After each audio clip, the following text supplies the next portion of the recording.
Shalom saudaraku semua yang dikasihi Tuhan Yesus Kristus.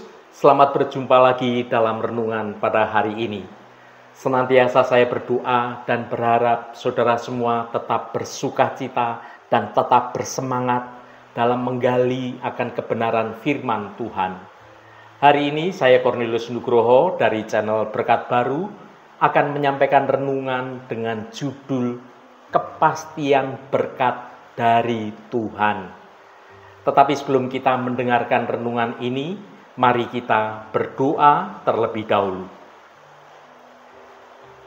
Bapa, di dalam nama Tuhan Yesus Kristus, kami datang menghadap hadirat-Mu yang kudus dan penuh kasih karunia.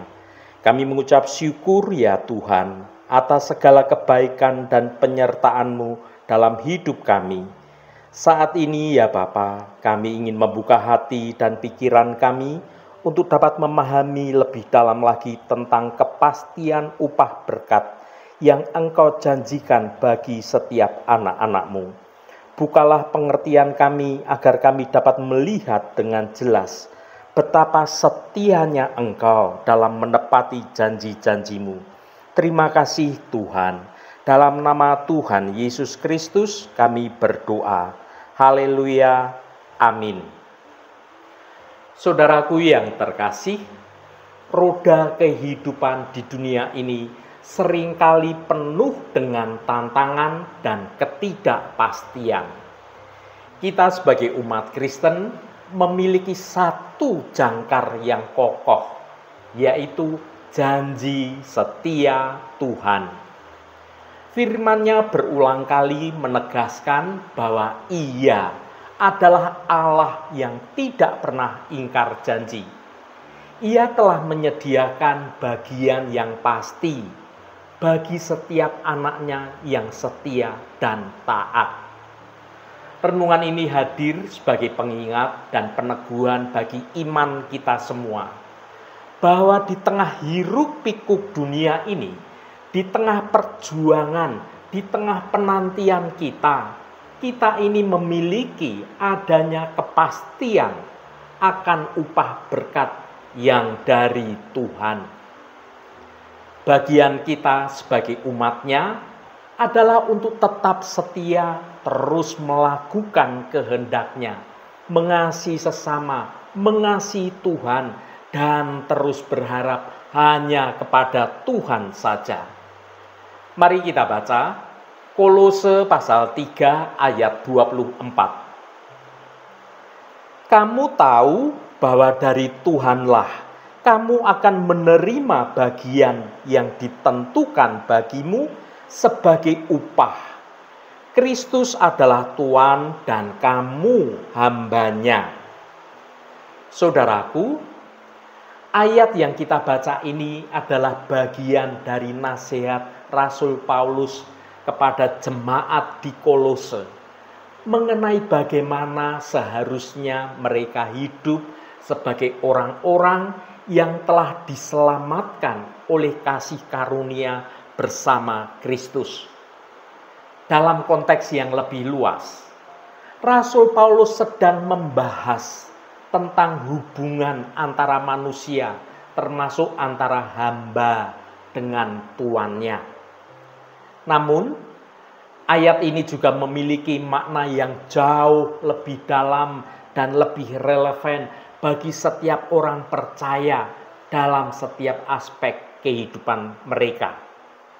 Yang pertama, kamu tahu bahwa dari Tuhanlah kamu akan menerima bagian yang ditentukan bagimu sebagai upah. Bagian pertama dari ayat ini memberikan sebuah perspektif yang sangat penting mengenai motivasi dan tujuan kita dalam bekerja dan juga dalam melayani. Rasul Paulus mengingatkan kita bahwa upah berkat yang sejati dan yang kekal tidak datang dari manusia atau dari pencapaian di bidang duniawi semata, melainkan dari Tuhan sendiri.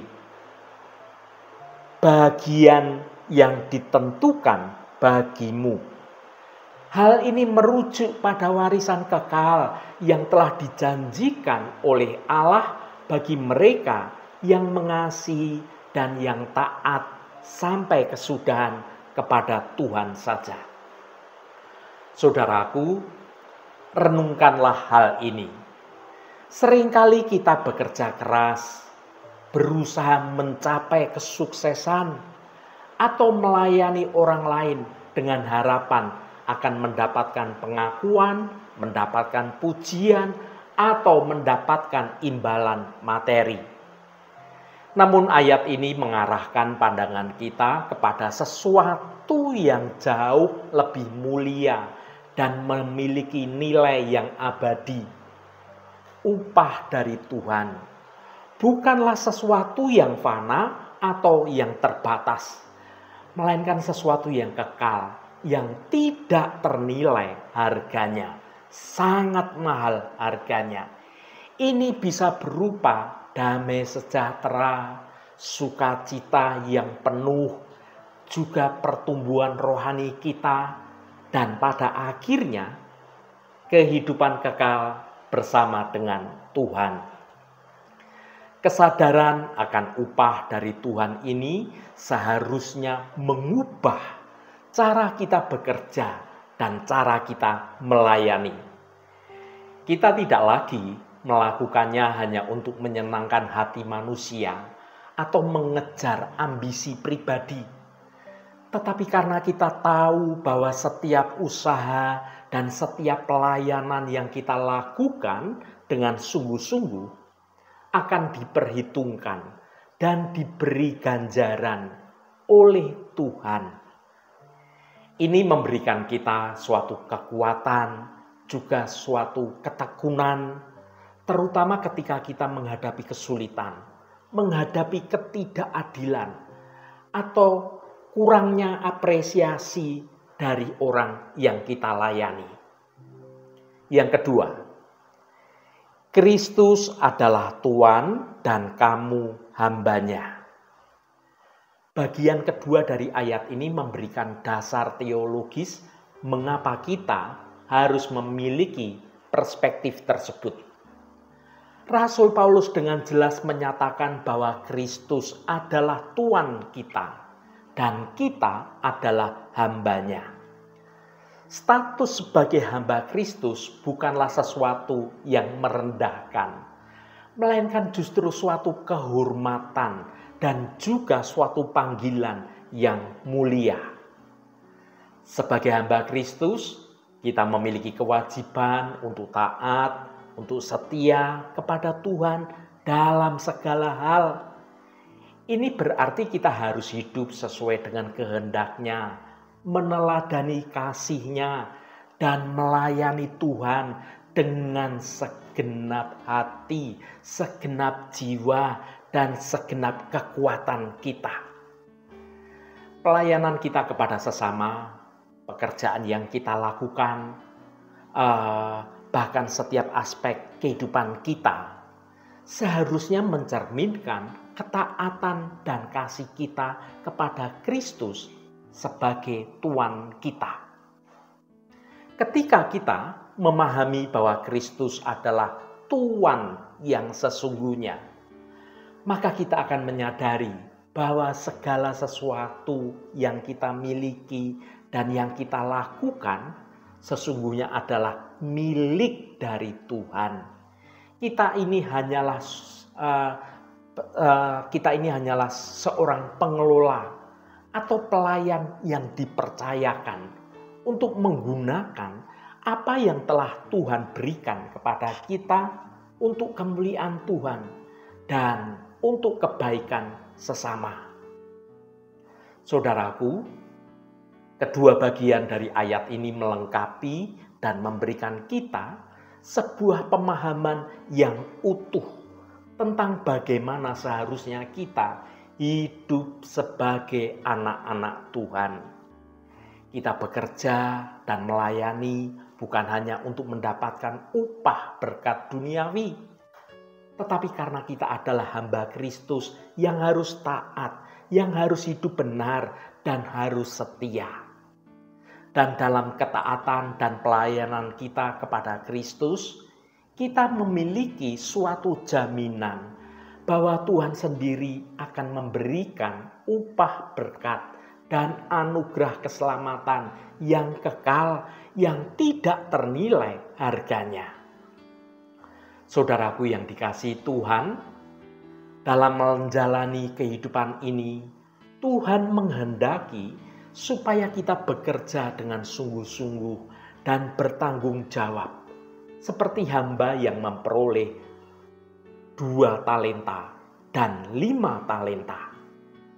Maka orang Kristen yang bekerja seharusnya tidak bekerja dengan asal-asalan atau bermalas-malasan, walaupun sering dijumpai ada yang tampak bekerja giat hanya ketika ada pimpinan atau ada orang yang mengawasinya.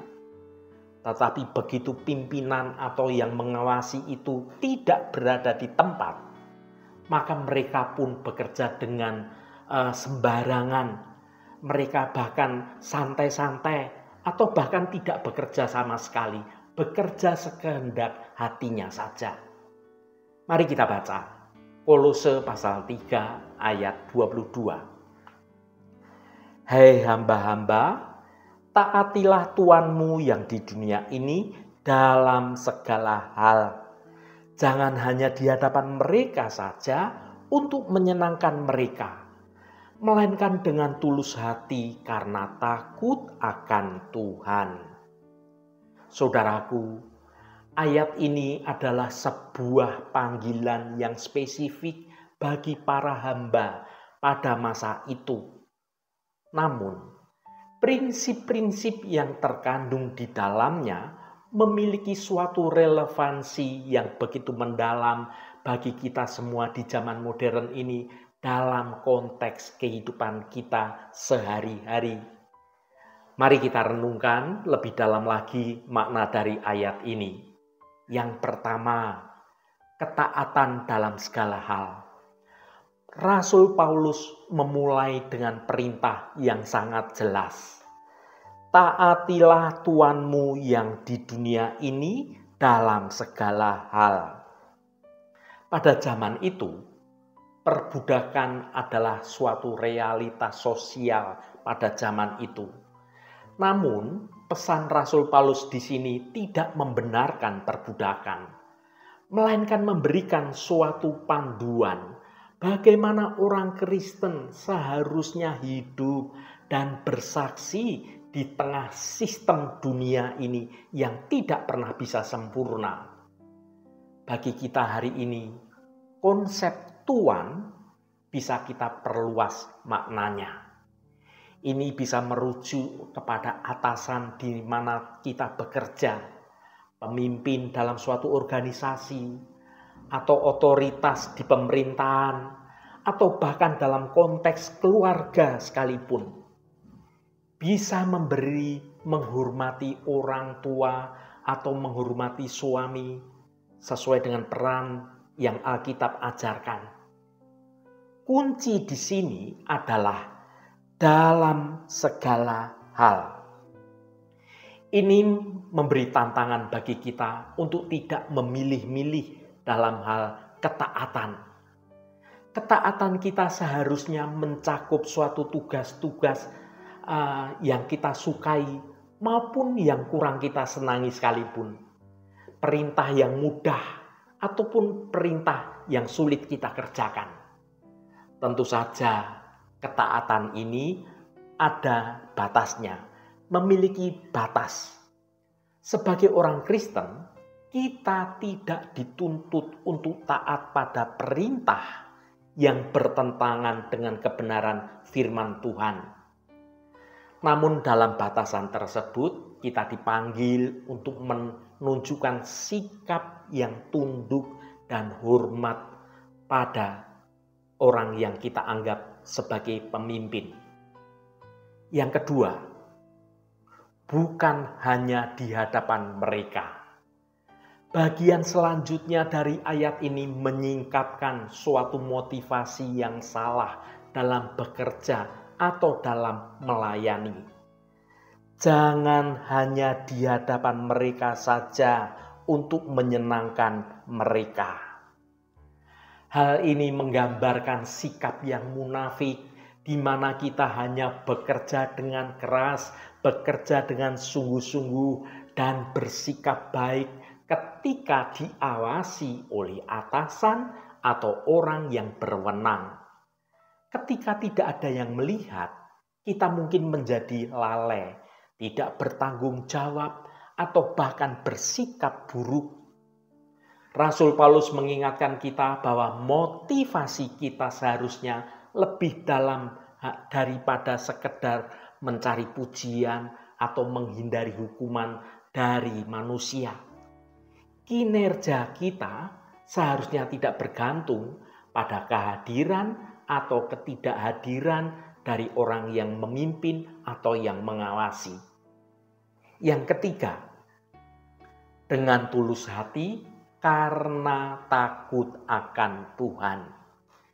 Inilah inti dari ketaatan yang sejati, melainkan dengan tulus hati karena takut akan Tuhan.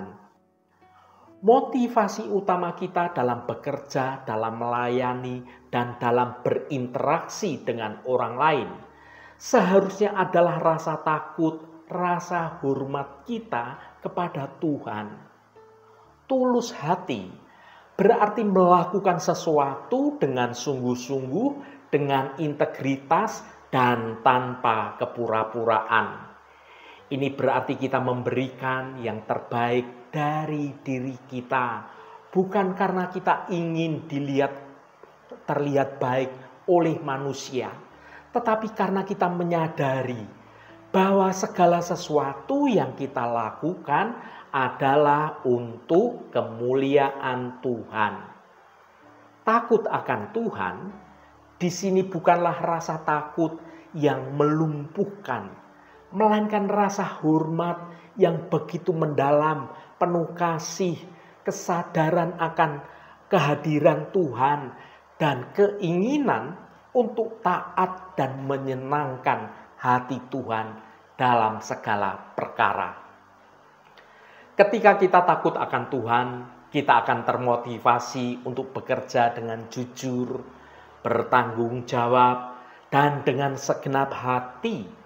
Karena kita tahu bahwa Tuhan melihat segala perbuatan kita. Saudaraku yang diberkati Tuhan, marilah kita merenungkan apakah motivasi kita dalam bekerja, dalam melayani, dan dalam berinteraksi dengan orang lain sudah benar. Apakah kita melakukan segala sesuatu hanya untuk menyenangkan sesama kita, pimpinan kita, atasan kita? Ataukah kita melakukannya dengan tulus hati? Karena kita takut dan hormat pada Tuhan yang senantiasa mengetahui kedalaman hati kita. Kiranya Roh Kudus menolong kita untuk menghidupi kebenaran firman Tuhan ini dalam setiap aspek kehidupan kita. Haleluya, Tuhan memberkati kita semua. Mari kita tutup renungan ini dengan berdoa. Bapa di surga, kami datang ke hadirat-Mu dengan hati yang penuh ucapan syukur atas firman-Mu yang begitu indah.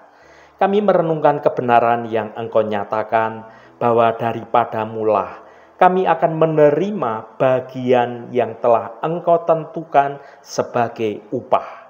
Ya Tuhan, kami mengakui dengan segala kerendahan hati bahwa Engkaulah Tuhan dan kami adalah hamba-hamba Engkau. Kami bersyukur atas kasih karunia-Mu yang telah memanggil kami untuk melayani Engkau. Kami menyadari bahwa setiap pekerjaan baik yang kami lakukan, setiap pelayanan yang kami berikan, bukanlah semata-mata untuk kemuliaan diri kami sendiri, melainkan sebagai wujud ketaatan dan kasih kami kepada Engkau. Bapa, ajari kami untuk senantiasa mengingat bahwa upah sejati yang kami terima bukanlah dari dunia ini, melainkan hanya dari Engkau saja.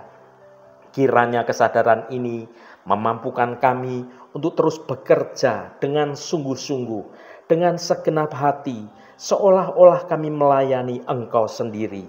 Bebaskan kami dari motivasi yang salah, dari keinginan untuk dipuji dan dihormati oleh manusia.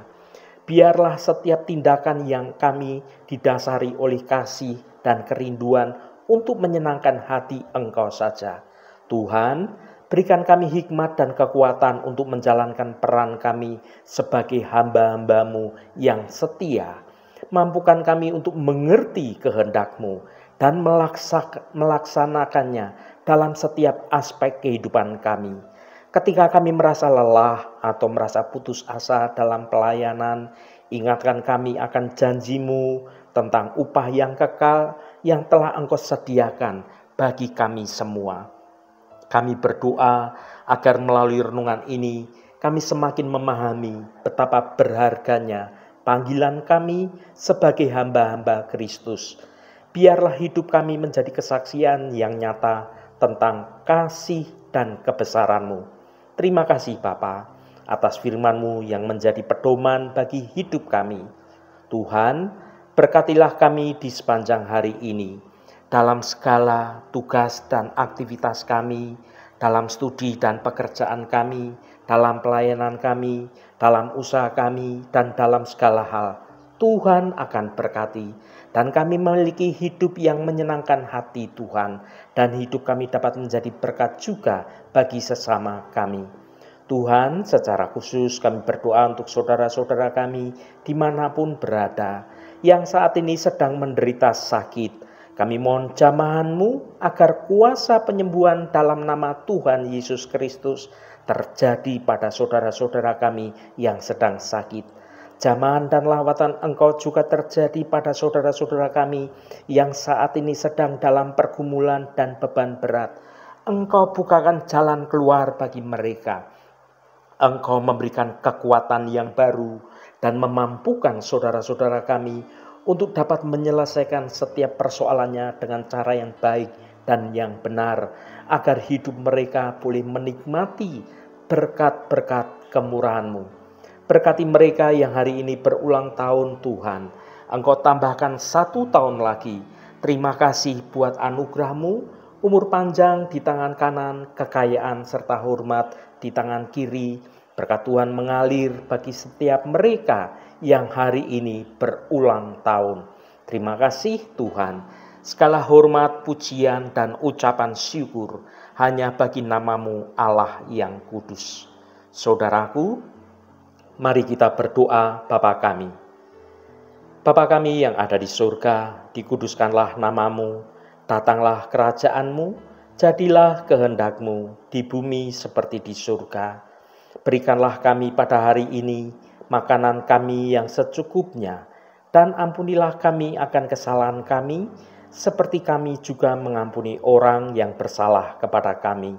Dan janganlah membawa kami ke dalam pencobaan, tetapi lepaskanlah kami daripada yang jahat, karena Engkaulah yang empunya kerajaan dan kuasa dan kemuliaan sampai selama-lamanya. Saudaraku, bukalah hatimu dan tengadahkan tanganmu. Terimalah berkat Tuhan. Tuhan memberkati engkau dan melindungi engkau. Tuhan menyinari engkau dengan wajah-Nya dan memberikan kasih karunia. Tuhan menghadapkan wajah-Nya kepadamu dan memberikan damai sejahtera. Berkat anugerah dari Bapa Surgawi, cinta kasih karunia dari Tuhan Yesus Kristus, dalam persekutuan dan penghiburan Roh Kudus, menyertai kita semua sekarang ini dan sampai selama-lamanya. Dalam berkat Tuhan Yesus Kristus, haleluya, amin. Puji Tuhan saudaraku semua, saya percaya firman Tuhan hari ini sudah menjadi berkat yang akan menuntun hidup kita semua. Saudaraku, mari kita yakini dalam hati bahwa ketika kita setia melakukan bagian kita dalam rencana Tuhan, upah berkat-Nya pasti akan kita terima. Karena Dia adalah Allah yang setia, yang tidak pernah ingkar janji. Roh Kudus senantiasa menolongmu dan menuntunmu untuk dapat hidup dalam jalan kebenaran Tuhan. Saudaraku, saya sangat senang sekali dan berterima kasih jika Anda berkenan memberikan komentar pada konten video ini dan bagikan renungan ini pada teman dan sahabat Anda agar mereka diberkati juga melalui renungan ini. Terima kasih saudaraku, sampai bertemu kembali. Shalom, Tuhan memberkati.